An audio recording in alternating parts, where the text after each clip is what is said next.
मौलाना मुफ्ती काजी हकीम अल्लामा अल्लाह बख्श जे गोठ में तमा अज आया हो कल करे या जलसो वरी अज अदा जिंदगी जा डी गुजरंदे देर न थी थे बेटा फरमांदो जे पोखड़ी आ पो न त वींदी मंद चढ़ी पानी थींदा पोए भरा सुकी थींदी सोक जिते लुणदो सारो लोगो का सिकी के संगरा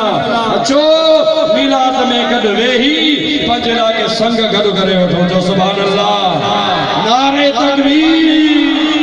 नारे रिसालत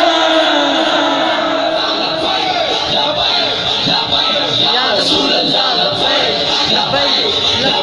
या रसूल अल्लाह लब्बैक यारा दोस्तों असा तमाजो नारो आहे महबूब अची वियो यानी जेको जमंदो आ जेको ईंदो आ वो खुदा न हूंदो आ पर छा जेकर मुस्तफा के खुदा भी न चइबो पर मुस्तफा के खुदा को जुदा भी न चइबो छो तो वो हबीब जेको वमा अरसलना का इल्ला रहमतल लिल आलमीन वो जहान जेला महबूब रहमत बणजी आयो एडी रहमत बणजी आयो खुदा जो कसम आहे जो तवा असा जा बख्त वडा थी विया तवा असा जा नसीब वडा थी विया अदा इंतजाम यार काचे या रसूल अल्लाह लब्बैक या रसूल यारा दोस्तों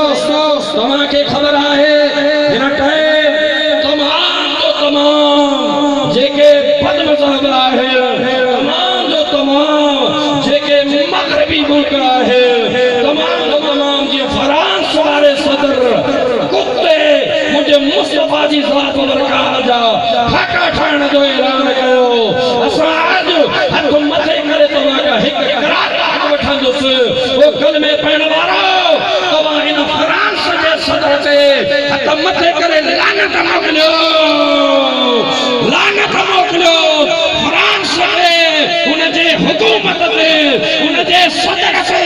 मुस्तफा से खाका शाया करार वारन पे लानत हथ मिलाए उनन पे लानत जैसी ते हिक बास में रसूल जिंदा है फ्रांस कन खोले बुदीशर आशिक चट जी सगंदा पर तोखे जुरत नथी जो मैदान लब्बैक दोस्तों ताके मैं बुधाया पर याद रखो इहो तमाखे सिर्फ एक शर्त जेकरे लब्बैक या रसूल अल्लाह जो नारो हंदो इहो ही नजात जारे सके वठो हथ मथे करे जो लब्बैक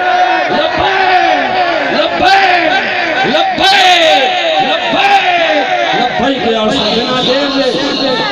मां अर्ज कंदो मुफक्किर इस्लाम मुनाज़िर